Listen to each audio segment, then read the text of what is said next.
معیشت کے حوالے سے ایک اور جو اب اچھی خبر ہے وہ جناب IMF کے حوالے سے آئی ہے، اور ٹائمز آف انڈیا کو ایکچولی بڑے بھاری دل کے ساتھ ایکچولی اسے جو ہے وہ پوسٹ کرنا پڑا، اور اس کا ٹائٹل ہے جناب پاکستان's economic performance under the International Monetary Fund's IMF 7 billion loan program has been strong so far, according to Mahir Binichi, the IMF's resident representative Pakistan reported. تو مطلب رپورٹ PTI، اچھا یہ PTI press trust of India ہے، یہ پاکستان تحریک انصاف نہیں ہے، تو انہوں نے ایکچولی یہ رپورٹ کیا ہے کہ جی IMF کے جو ریپرزینٹیو ہیں وہ پاکستان کے حوالے سے کہہ رہے ہیں کہ ابھی تک جو ہے وہ معاشی صورتحال اور یہ جو پروگرام ہے یہ اچھا چل رہا ہے۔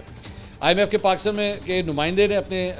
لیکچر کے دوران مشرق وسطیٰ، شمالی افریقہ اور پاکستان میں بدلتے ہوئے معاشی حالات پر تفصیلی گفتگو کی اور پاکستان کی معاشی اور ماحولیاتی اصلاحات کی حمایت جاری رکھنے کے عزم کا اظہار کیا۔ انہوں نے کہا کہ خطے اور پاکستان میں ترقی کا رجحان 2025 کے بعد مزید تقویت پکڑنے کا امکان ہے۔ IMF کے ایکسٹینڈڈ فنڈ فیسلٹی پروگرام کے تحت پاکستان کی کارکردگی اب تک تسلی بخش رہی ہے، اور مئی 2025 میں IMF کے ایگزیکٹو بورڈ کی جانب سے پہلے جائزے کی کامیاب تکمیل کو ایک اہم پیش رفت جو ہے انہوں نے قرار دیا۔ انہوں نے کہا کہ EFF کا مقصد میکرو اکنامک استحکام کو مستحکم کرنا اور مضبوط، زیادہ جامع اور لچکدار ترقی کی بنیاد رکھنا ہے۔ اب تک پاکستان کو پروگرام کے تحت 2 قسطیں موصول ہو چکی ہیں۔ حکومت مالیاتی نظم و ضبط اور سرمایہ کاروں کے اعتماد کے لیے متفقہ پالیسی اقدامات پر عمل درآمد کر رہی ہے۔ ابتدائی پالیسی اقدامات نے مسلسل بیرونی چیلنجوں کے باوجود میکرو اکنامک استحکام کو بحال کرنے اور سرمایہ کاروں کا اعتماد بحال کرنے میں مدد کی ہے۔ تو فی الحال IMF کے حوالے سے جو ہے